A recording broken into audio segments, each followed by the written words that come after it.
to the countdown. I'm a countdown host, MJ Book, back for another episode here in the world of the countdown. As you folks on YouTube can see, the 123 Studios has been decorated a little bit. Why? Because today it's Christmas. So for those of you out there listening or watching, happy holidays from here in the countdown. Hope your holidays will be a nice, peaceful, safe, and healthy one. Whatever your religion may be, we all have something that we celebrate around this time of year, and I hope it is a good one for you. And so happy holidays, and we hope to have a very good new year and finally have a good year as opposed to the last 2 years we have been having. So make sure you go out there, get those boosters, get your shots so we can get rid of this COVID finally. But I do hope you like the decorations here at the 123 Studios. It took me all day to do this, so I hope everybody, your decorations are as good as mine. Oof, it's pretty warm in here. The fire over, that's over there. Anyway, I'm here for a countdown, and this countdown, well, it's a Christmas themed one. Now, finding a good Christmas themed one, not too hard, because it seems movies tends to be mentioned a lot on the show. So this countdown is my favorite Christmas films. Now I'm saying films because films could be a theatrical movie, it could be a TV movie, could be a short, direct to VHS, direct to DVD, direct to Blu-ray, whatever. Just whatever your my favorite Christmas films. Now, as I go along, I may mention some honorable mentions. We'll see how this goes. Now, with Christmas, there's so many debates about Christmas movies. There are some movies that people look at as a Christmas movie that others don't. Could this go down that route? Well, you're going to find out. So, without further ado, let's get started with the countdown. This is the 10-spot countdown, and let's get it cracking with number 10 on our historic, and I'm probably using that term lightly, historic countdown. Number 10 is one of those movies that some people do not think of when they think of Christmas movies, and that's okay. But it's themed around Christmas. It just happens to diverge here and there when it comes to Christmas, just a little bit. Number 10 on the countdown, Christmas favorite Christmas movies is directed by Joe Dante, written by Chris Columbus, stars Zach Galligan, Proby Cates, Hoyt Axton. It is Gremlins. Now, Gremlins is about him, a Mogwai, who's given as a gift to Zach Galligan's character by his dad, who's this wacky inventor. And he finds him in this Oriental store, and he's told about the rules of, don't feed him after midnight and don't get him wet. And of course, they disobey every single rule. He's fed after midnight. He gets wet, and these little fur balls pop up, producing more Mogwais, which at first is a good thing. These Mogwais are a little bit different. And again, these Mogwais, the rules are not being obeyed. They cocoon into a pod, and they pop out as the Gremlins. And the Gremlins multiply and take over a small town, and that's your plot. And all this is happening around the Christmas season, the silly season. Like I said, it's definitely an odd choice for some people, but this movie spawned off a sequel, and it is constantly been brought up for a third movie or a reboot. Should they do a reboot of Gremlins? I'm kind of tired of Hollywood just remaking everything. Come up with your own damn idea. Would I watch it? It would really depend on the trailer and things like that. I think it'd be really tough to try to top the original Gremlins. even though I kind of like Gremlins 2, it pales in comparison to the original. So I think it could be borderline suicide. I mean, would the special effects for the Gremlins and Mogwai be better? Of course, but they would look fake. I kind of like these effects. I remember it was about that big. I had my own Gizmo doll, and I had that thing forever. And as a little kid, yes, I would sleep with my little Mogwai. And I had that thing forever until it got damaged from just, I guess, wear and tear from holding it so much. But Gremlins, number 10. Number 9. Number 9 is probably more traditional when we get to Christmas movies. It's definitely much more traditional. It's definitely a yearly tradition. It's always on every year around this time. You probably done watched it, or you're getting ready to watch it. If you haven't watched it today, you watched it a few days ago. I'd be shocked if you haven't watched it. Number 9 is Frosty the Snowman. This cartoon continues to live on every single year.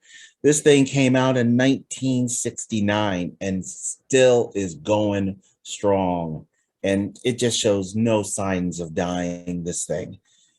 I mean, we've all sung the song, you know what it's about. It's about a snowman who somehow manages to come to life. No, not Jack Frost, and not the other Jack Frost movie.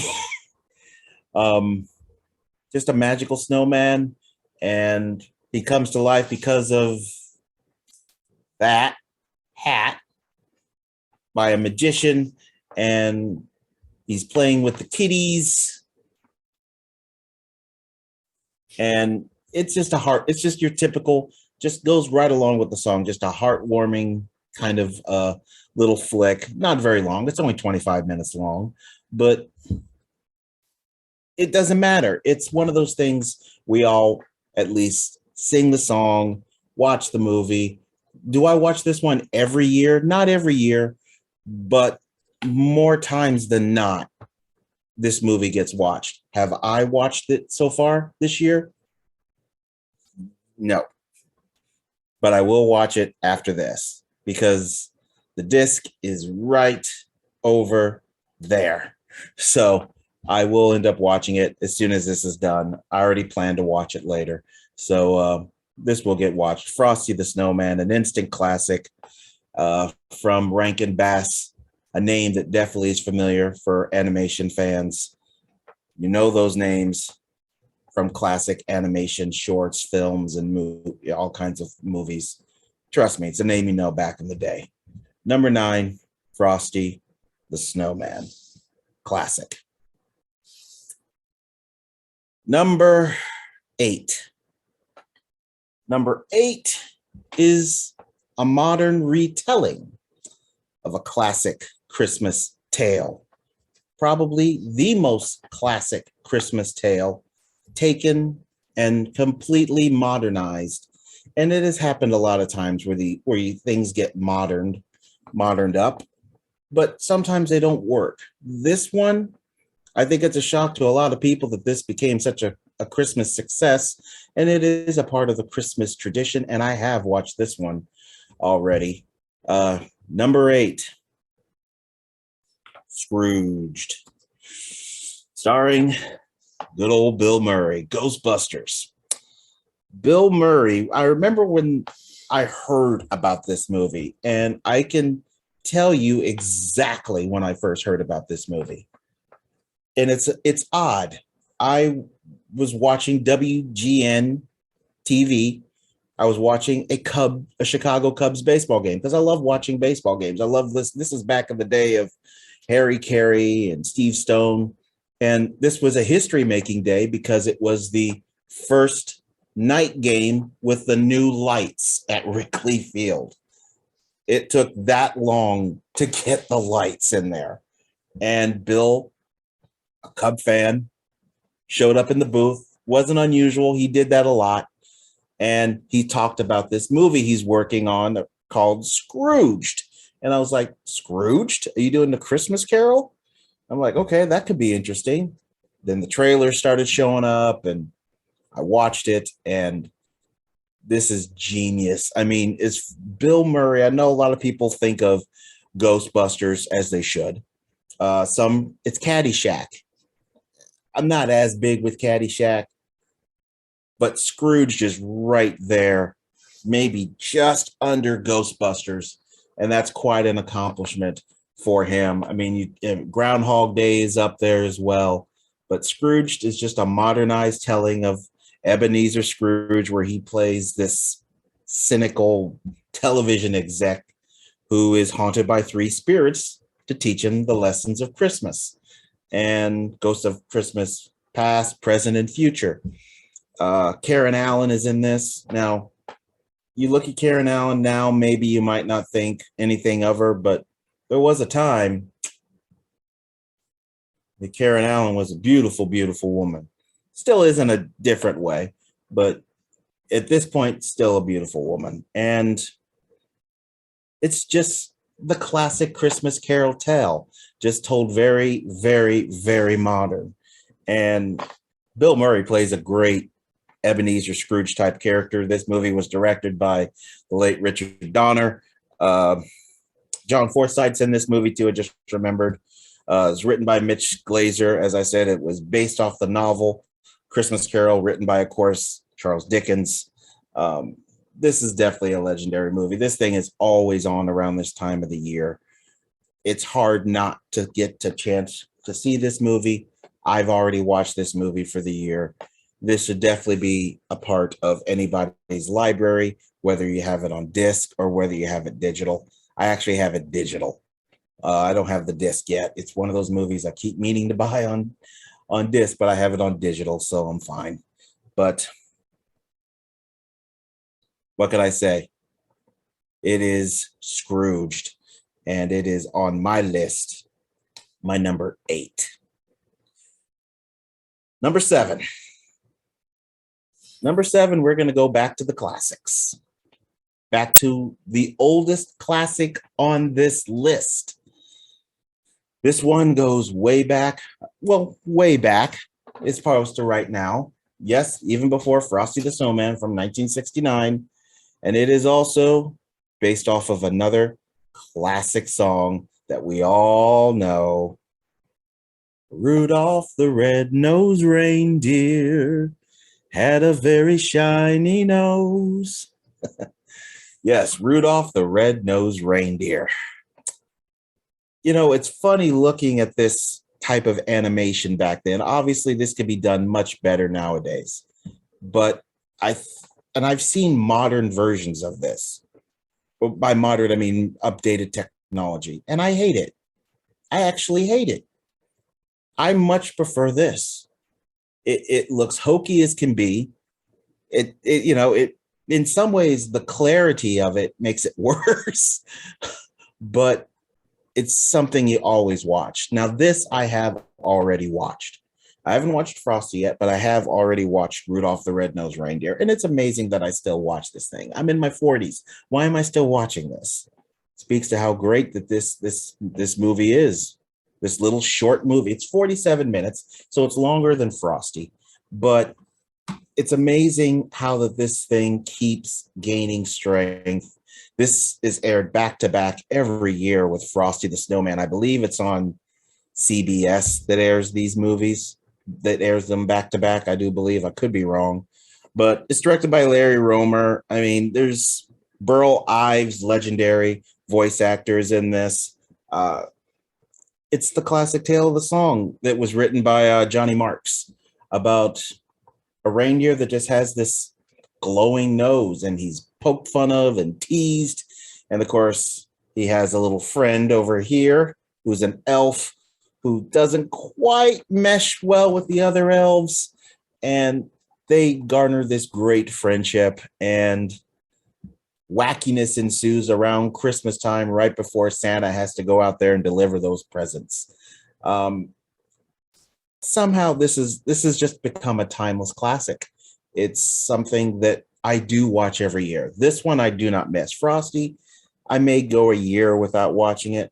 I don't go a year without watching Rudolph the Red-Nosed Reindeer, and that's, I don't know why, but it's one of those things I do have to watch every year. I just don't know why, but I will always tune in and watch it on CBS, even though Frosty usually comes on right after it.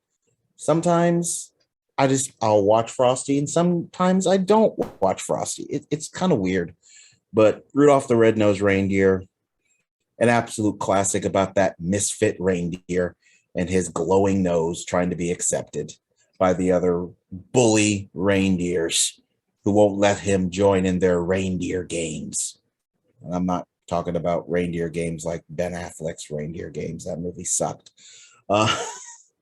But Rudolph the Red-Nosed Reindeer, obviously instant classic and belongs on this list. It is my number 7 from 1964.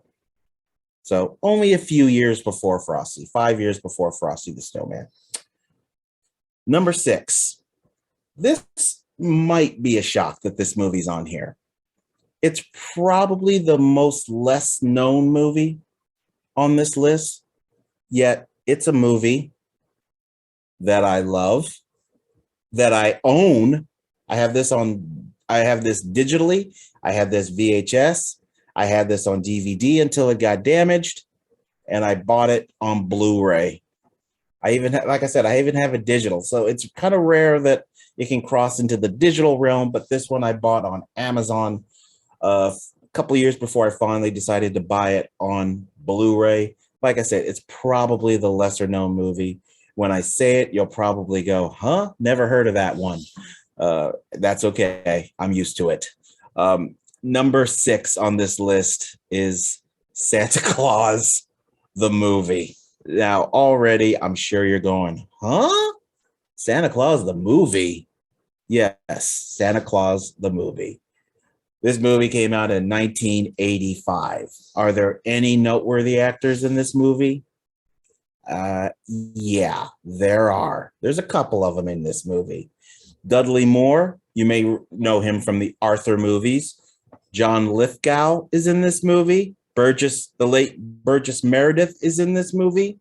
So there's some people noteworthy that you would know and recognize. This movie just tells the tale of how Santa Claus became Santa Claus.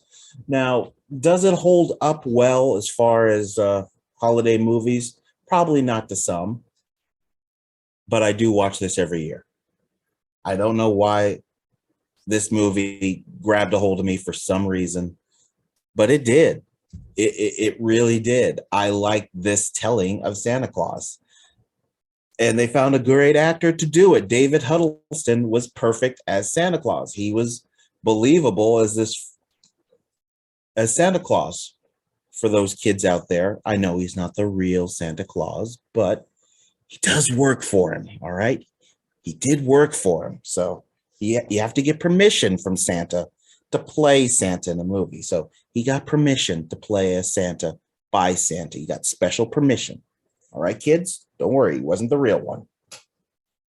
But like I said, this just tells the tale of how Santa got to become Santa and how he has his flying reindeer and how he's able to just not age, it appears, and his magic and all the elves building the toys. And it tells the whole story, even tells you how he could live out of the North Pole and nobody see him.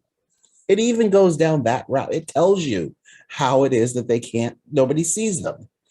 So it's a goofy movie. I know it. If you watch it, you would think, oh, good God, that absolutely sucks. But it tells the tale of this village toy maker who just likes making toys and giving them to people. And from that becomes not just delivering toys to just a small village, but to the whole world on one night. That's quite a tale. And for some odd reason, it's a tale that I like and I watch every year. This is usually the first Christmas movie I watch. It's usually this. And to be honest, it might get watched a second time before Christmas shows up. I guarantee you I will watch this later today. I guarantee you I will end up watching this. I usually end up watching this twice in December, at least twice. Once when we first get in December, and right near Christmas, within a day or two of Christmas, I will end up watching this movie. So, number 6 is Santa Claus, the movie. We have reached the top half. We got up to this top half pretty doggone quick.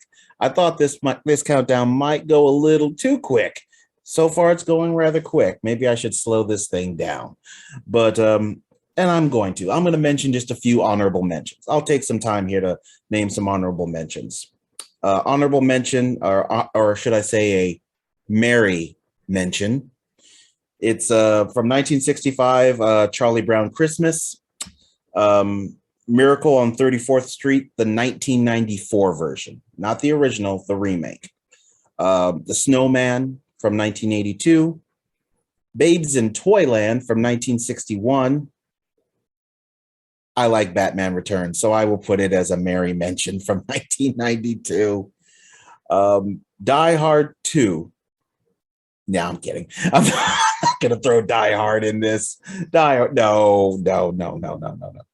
But I will say A Christmas Horror Story from 2015. It is a really odd movie. If you've never seen that, it's definitely not a Christmas movie for the kiddies. So kids, stay away from that one. That one is for the adults. That one's for mommy and daddy. Kids, don't watch that one. So there's my honorable mentions, or my merry mentions. So let's continue on with this countdown with number 5. Number 5 is another classic. This is played every year. I do watch this every year. I own this one on Blu-ray and DVD. Pardon me, as I take a sip of water. I do own this one on DVD and Blu-ray, and I'm glad I own this one. This one did get remaked a few times, including a live-action version of it, which absolutely is fucking horrible.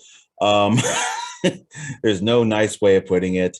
Number 5 on this list, though, is the classic, the great How the Grinch Stole Christmas, the animated short from 1966, just a couple years after Rudolph the Red-Nosed Reindeer.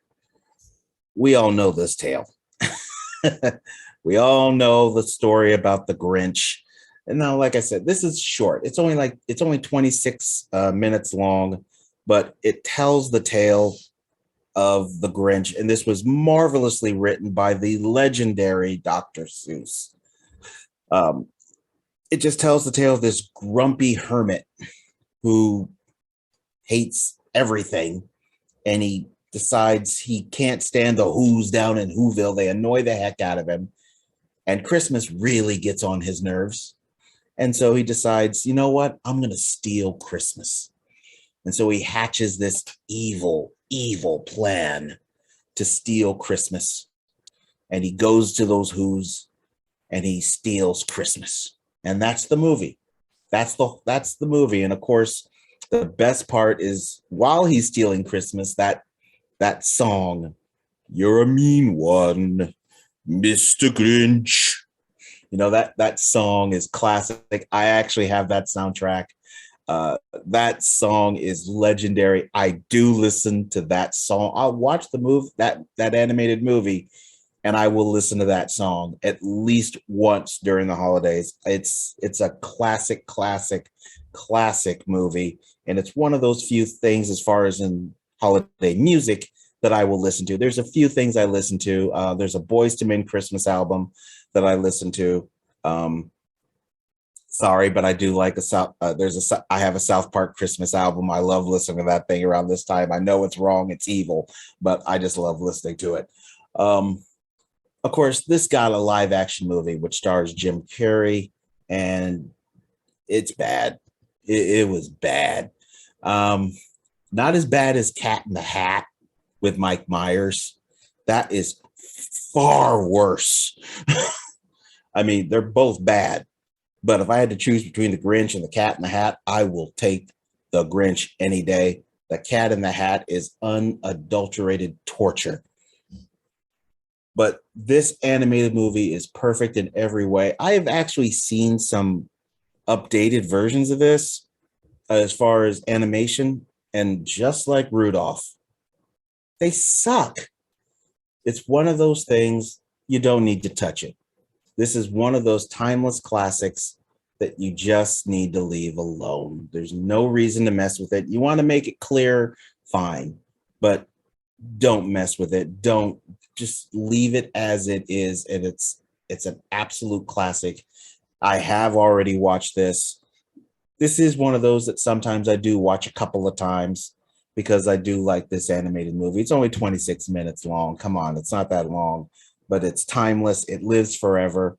It's actually so good. It's one of those few things that's Christmas movie that I will watch outside the holiday because I do think it's that good, which is why I own it. It's a classic. Love it. Holidays are not the holidays without the Grinch, and that's why he makes it on this list as my number 5. Number 4.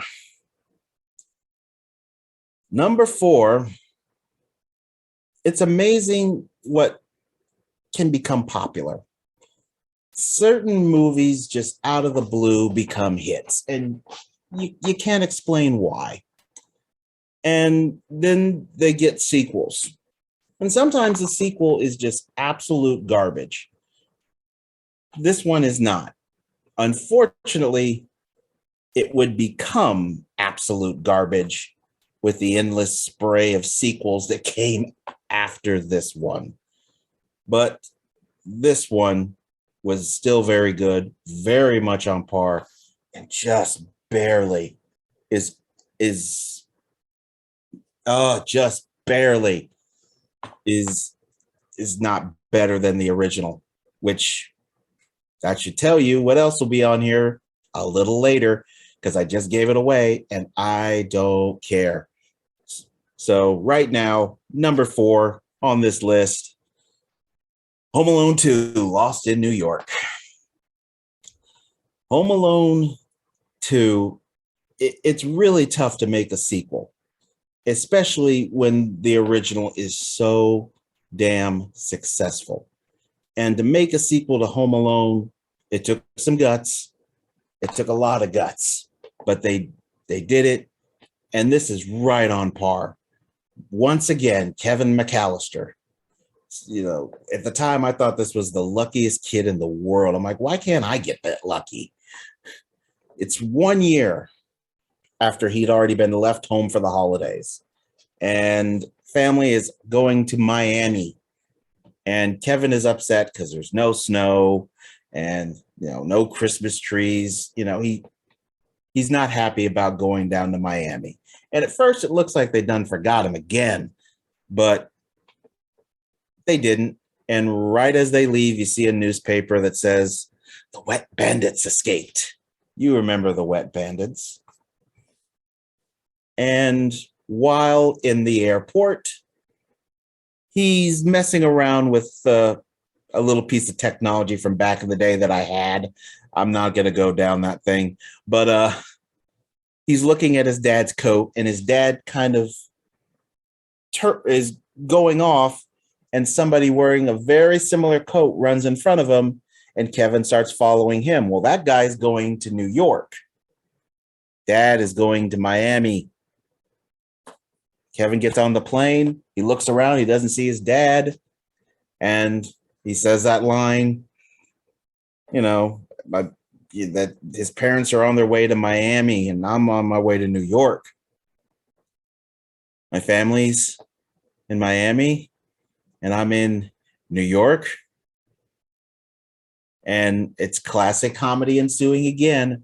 And he tricks his way into the hotel, and this stars the legend. It's Tim Curry, an absolute legend.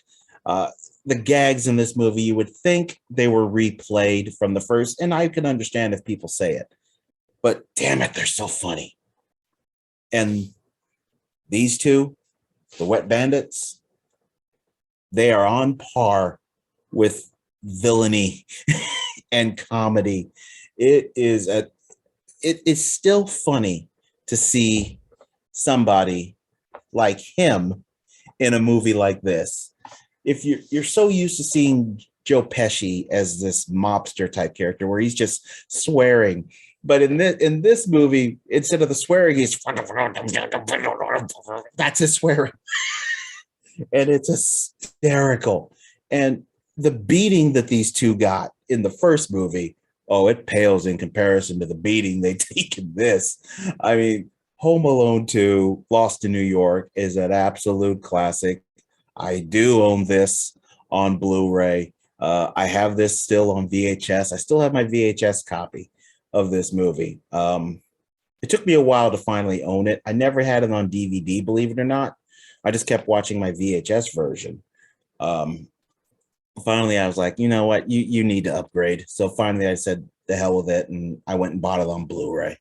But Home Alone 2, Lost in New York, it's one of the few times a sequel is very successful. And this made a lot of money. And unfortunately, it garnered a sequel. And it's at that moment where it just goes downhill. I think there's been like 3 or 4 Home Alone movies. And I think there's another one that came out this year.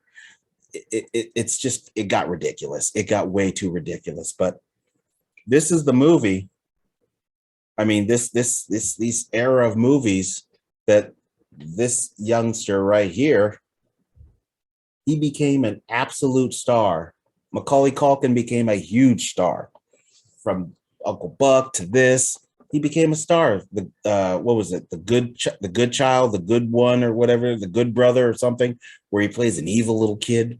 My Girl, where if you've seen My Girl, you know what happens to him. That was a shocker. He became an absolute star, and of course, that being a child star is, we've seen it. It's rough, and he went through a rough patch, but he has come out on the other side.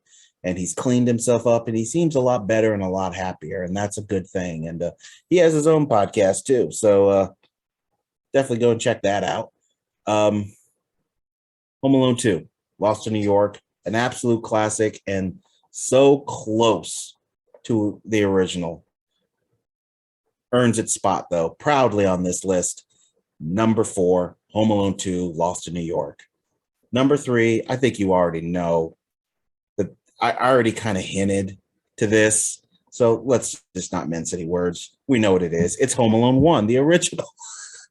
The original. The one that started this whole mess.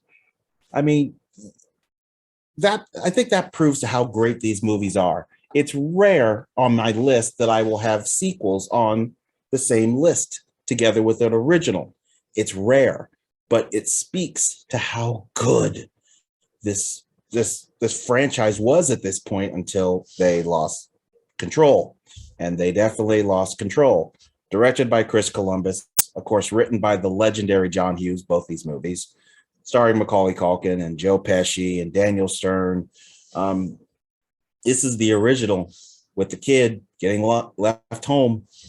You know, he's got his brothers are dicks, and his uncle is dick. He just his family, he just thinks of them all as just dicks, and he just can't stand them. And they lock him upstairs, and they're in a rush to get to their flight, and they just forget him. And they don't realize it until they're on the plane. And Catherine O'Hara, who back in the day, I have a thing for redheads, and back in the day, she was a beauty.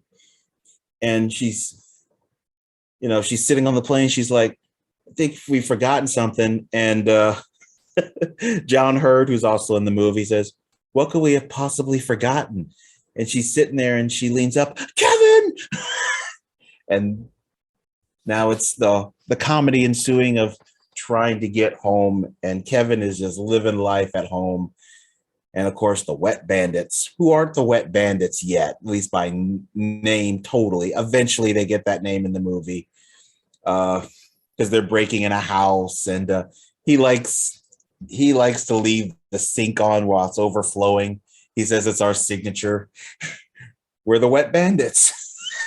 It's just so stupid. The sad thing is, when I was a kid, I was like, burglars can't be this dumb. They are that dumb. I mean, we've all seen criminals, those criminal programs. They can be incredibly stupid. So it's not that far off, I guess. But the legendary John Candy is in this movie. Rest in peace to John Candy. Um, Again, this is just a classic series. Everything I said about the original or the sequel, you could say about this, except the fact, obviously, there's no Tim Curry in this. It's not in New York, but it's still the same kind of comedy. When he's shaving and he puts the aftershave on, all that. I remember I had this Nintendo game. I had the Nintendo game for Home Alone, which was shockingly difficult. It was shockingly difficult, that game. This is another classic. I own this one as well, just like I do Home Alone 2. Watched the VHSs far too many times.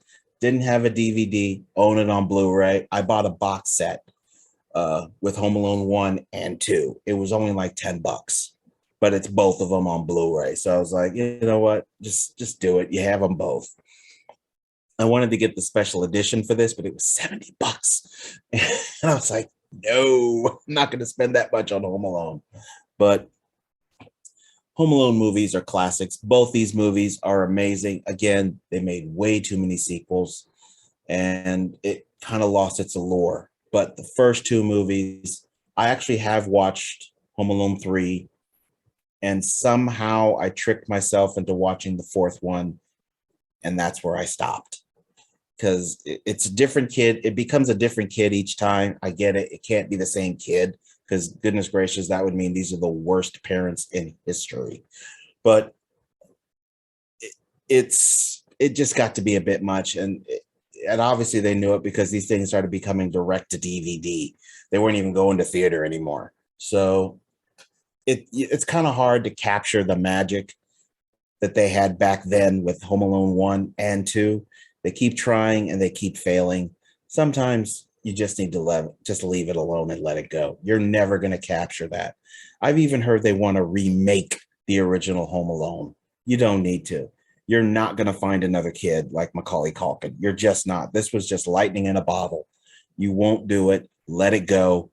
We have our Home Alone. We have our Home Alone kid. We have our wet bandits. You're not going to top these two idiots. You're just not going to top them. So in back-to-back, which is rare for me to have the sequels being back-to-back, but these movies earned it. They earned their spots on this list. Number 3 from 1990, Home Alone. Home Alone 2 was in 1992, back-to-back 3 and 4. Quite an accomplishment.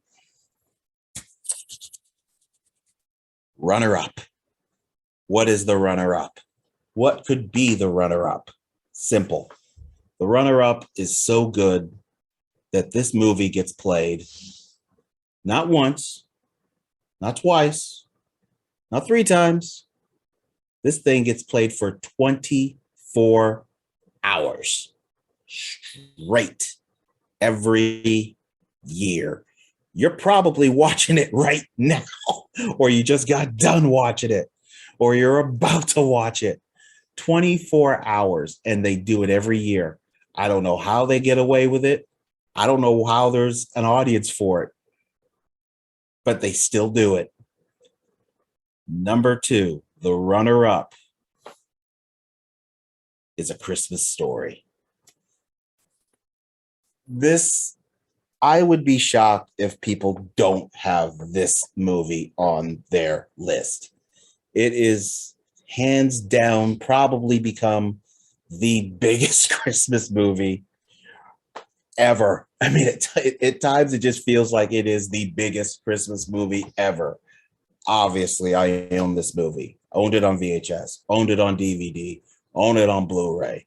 This is an absolute classic, following this kid in his search, his hunt, his dedication to get that Red Ryder BB gun. And of course, being told endless times that he'll shoot his eye out. And it just tells this, it takes place in the 1940s. Kid's name is Ralphie, and he's desperately trying to convince his parents, Santa, teacher, that he wants that Red Ryder BB gun. For him, it's the perfect Christmas gift. And it's just this tale around the holidays, dealing with his best friends at school, dealing with bullies, dealing with his loving mother and his somewhat strange dad. His affinity for soap. If you've watched the movie, you already know what I mean by that. And some rather unique lighting equipment. If you've watched the movie, you know what I'm talking about. This movie is based off a novel, actually, by Gene Shepard. The novel is called In God We Trust, All Others Pay Cash. That's the name of the novel. That's just what it is. It's directed by Bob Clark, who also did the screenplay for this. It's amazing how this movie became a classic. There's no way in the world when they made this movie they thought it was going to become as big as it did, but it did. And this it airs for 24 hours. I think it's on TBS or TNT. I own it, so I don't have to watch it for 24 hours anymore like I used to. Plus, I don't watch regular TV anymore like I used to. But back in the day when I was watching regular TV, I did. I would watch this back to back a good 12 hours. Straight up 12 hours. Don't know why. Don't know how I did it. But I would do it back to back to back to back to back to back to back to back to back. I would just keep going. Christmas Story, absolute classic. It's amazing that this movie has lived on and continues to garner popularity, and it earns its spot on this list as number 2, the runner-up.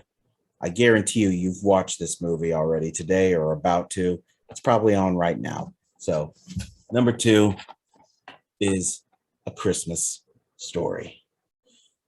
We are almost at number 1.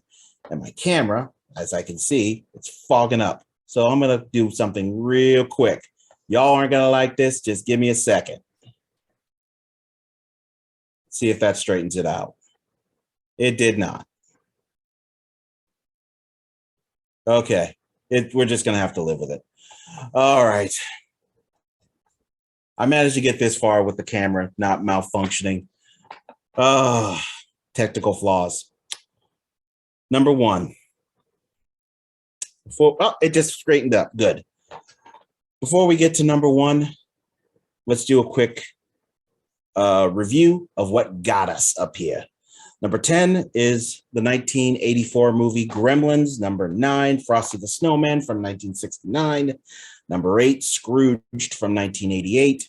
7 is Rudolph the Red-Nosed Reindeer from 1964. 6 is Santa Claus the Movie from 1985. 5 is How the Grinch Stole Christmas, the animated version from 1966. 4 is Home Alone 2, Lost in New York from 1992. 3 is Home Alone, the classic original from 1990. And number 2 is A Christmas Story from 1983. What on earth is number 1? Some of you might be thinking something like It's a Wonderful Life. I hate to break it to you, but no, it is not on this list. It's not a merry mention. I actually do not like that movie, not one bit. To quote Batman from Batman the Animated Series, I could never get past the title. I could never get past the title. And it's so true. I just couldn't do it. So that movie is not on here. Don't even look for it. Is it a movie I remember my mom watching a lot? The Gathering. No, but that is an honorable mention or a merry mention. Number 1, the number 1 Christmas movie, to me, my favorite. And I have to say only one thing. Yippee-ki-yay, motherfucker. That's right. It is Die Hard, baby. Die Hard. Look, I know that this is one of those movies that people fight a lot about, that this is not a Christmas movie. I'm sorry. It is totally a Christmas movie. It is a weird Christmas movie, definitely, but it garners the Christmas spirit totally in it. He's home to see his kids for the holidays and to rekindle that relationship with his family, his wife, who's at her job, a Christmas party. So some terrorists show up. So some people, get shot or, blow up or thrown out of a window. So there's some extracurricular activities going on around it. But the movie ends with "Let it snow, let it snow, let it snow."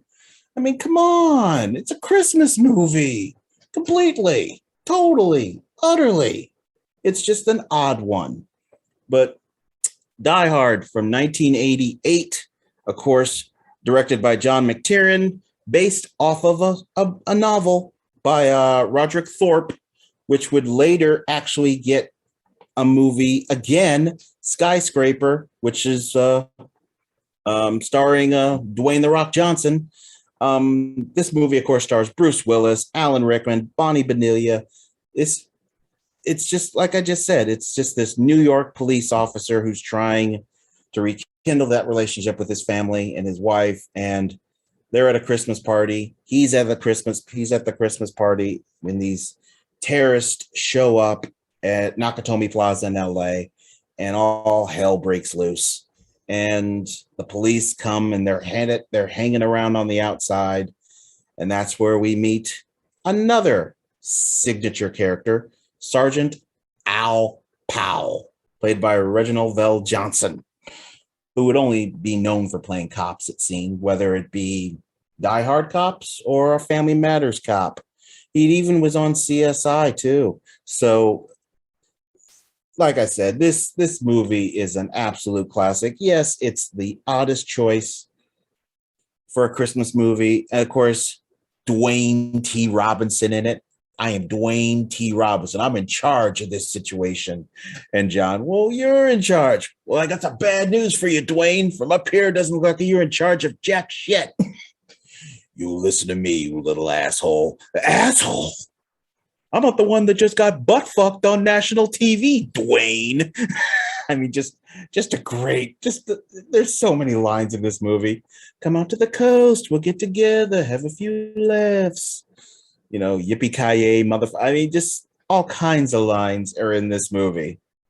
And William Atherton playing Thornburg, and of course, Alan Rickman as Hans Gruber, the late Alan Rickman, rest in peace. Hans Gruber is one of those few bad guys that you found yourself at times rooting for because you liked him. You actually liked him. And you're like, I shouldn't be liking you. I should want you dead. But Hans is such a likable character. He's not the typical bad guy that you see in these things. He's so intelligent, so likable, so calm, so relaxed through most of this damn movie. It's amazing. And of course, a lot of that is not just because of the way the character was written, but because of who was playing him. I don't think anybody could have played Hans Gruber better than Alan Rickman. You found the right person, and he made that role legendary. In fact, I've mentioned this list I'm working on, my favorite heroes and villains of cinema. It's a big list. I've been working on that list. I am not kidding, for over a year. It's that big because I'm covering all cinema, all the heroes and villains. That takes a long time, folks. I don't know when I'm going to get that thing done, but I'm still working on it. You got to think Hans Gruber is probably going to pop up on that list. Maybe, maybe not. I don't know. Because right now that list is ridiculously high. I'm trying to think who else. Argyle. How could I forget the limo driver? Argyle, hanging out with the bear in his limo in the parking garage. Bonnie Bedelia back in the day. I thought she was a beautiful woman personally. Uh, Alexander Gutendorf, who played Carl. There's so many. Hart Bachner, who played Ellis, that drunken idiot. I mean, just there are so many standouts in this movie. It's ridiculous. And this would bring about a franchise that was very successful. Die Hard 2, Die Harder, is a very good movie. In fact, I was making it up earlier. It is an honorable mention. I was just messing with y'all. It's an honorable mention. Die Hard with a Vengeance, the third one. There's a lot of people who argue that's the best one of the franchise, and I don't have a problem with people saying it. Live Free or Die Hard, this is when the split can start to happen. Some people really don't like that movie. I happen to like the director's cut version, not the theatrical version, because I remember the theatrical version actually edited Yippee-ki-yay, motherfucker. I'm like, what? Did you just edit that? Why did you edit that? You have to get the director's cut and you can hear the whole thing. I don't know why they did that. It was the stupidest thing I'd ever seen. But I actually like Live Free or Die Hard. It's when we get to a good time to Die Hard, when he goes to Russia. That's where it got to be too much.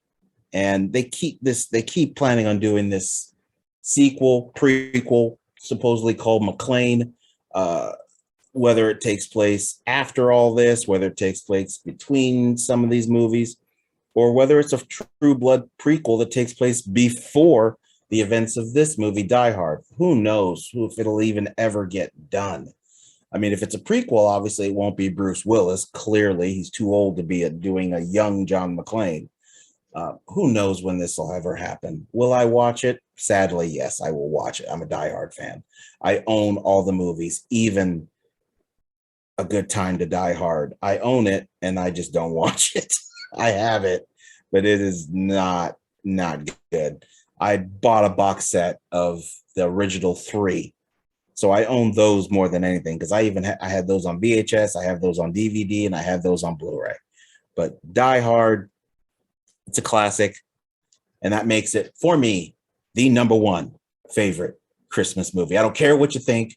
It is a Christmas movie. It is 100% a Christmas movie, and you know it's a Christmas movie, or else you wouldn't be fighting that it is. You know it is. It's totally a Christmas movie. Anyway, there it is. That is our 10 favorite Christmas movies. What do you think? What are some of your favorite Christmas movies? Did I forget one? Do you have your own list you'd like to share with me? What do you think of the movies I have? Would you reorder them? Would you reshuffle? Tell me what you think. Tell me what you think about Christmas. Tell me, what you want to get for Christmas. Just send me whatever you want to send me. There's plenty of ways, of course, that you can get a hold of me here at the Countdown. If you're watching it on YouTube, just look down there and you can see every method to get in touch with me. If you're not on YouTube and you happen to be listening to the show, you can send an email to thecountdown2020@gmail.com. You can search on Facebook. Just search at the Countdown 2020 Podcast 1. On Twitter, just search at the Countdown PO1. I'm on Instagram. Just search the Countdown 20. You can go on Spotify and listen to every episode. Just search the Countdown 2020. I'm on Amazon Audible. Just search the Countdown Podcast. iHEART Radio. Search the Countdown Podcast. On Podbean, through which all the episodes are released through, just search the Countdown Podcast. Or you can go directly to the website through Podbean, which is the countdown2020.podbean.com. And of course, if you're already watching it, you already know. But YouTube, just search the Countdown Podcast with MJ Book. And all that information I just said is right there behind me. If you're on YouTube, like I said, go down here. Please Tell your friends to listen to the show. Please like, listen, follow, subscribe. It's how this show is able to continue, is with your success. It's how we are marching toward getting ready to end season 2, to get to season 3, and the march to get to 100 episodes. I'm getting closer and closer. I'll be getting to 70 here in a couple of episodes. So the march continues to get to 100. Come on, help me out here. Also want to take this time to throw out a thanks to Buzzing with Marlo. He just recently was on. We were counting down our favorite wrestling faces, the good guys and gals. I've been on his show a couple of times, so please listen to Buzzing with Marlo. Look him up. You can just look him up through the internet. He's it's not going to be that hard. Just type in Buzzing Marlo. Trust me, you'll find him. He's also does another podcast, The Commission Talks. Follow those guys as well. I've watched those guys over on Facebook. Of course, Third Generation Wrestling. Third Generation Wrestling is getting ready to celebrate its year end as well. So please follow those guys. Of course, Eric, Rob, those are the hosts. They've been on the show numerous times. I'm a contributor on the show, as well as the good brother Blake, and of course, the doctor of wordonomics himself. It's always fun being on those episodes.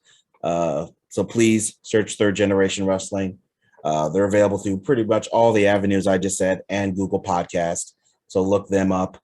As far as what's happening here on the in the future for the countdown, like I said, once this year is over, as December has been very busy, the march to getting to the end of this season begins. And I'm already, once we get to January is when I will start preparing for the year end here, which is in March. I started the show in March, so it's always March. It's weird, I know, but that's when we hit the end of season 2 and the beginning of season 3. I don't know how season 3 is going to start yet, because I haven't thought that far ahead yet. But once January hits, that's when I start thinking. And of course, got the year end coming in for that. Don't know who I'll have come in for me on that one. Hopefully I can get the same group I had last time, which was Eric and Rob. Those were great episodes that we did when we reviewed the year of the countdown. Of course, I'll end up doing my favorite episodes, of course, just like I did that year. It's shaping up to be a good year for the countdown again. This has been the biggest year so far. And so I want to take this time to thank everybody who's been a guest on the countdown, for all of you who have been listening to the countdown, no matter where you are in the world. I thank you for listening, for watching wherever you are, whether you listened once, twice, few times, or if you listen every single time.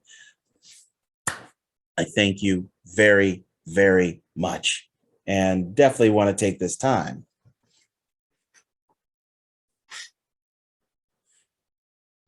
happy holidays. Have a happy new year from here in the countdown. On behalf of Third Generation Wrestling, and I'll be a little presumptuous on that probably, on behalf of Buzzing with Marlo, on behalf of the Commission Talks, just any show that I listen to pretty much, on behalf of anybody I know, thank you.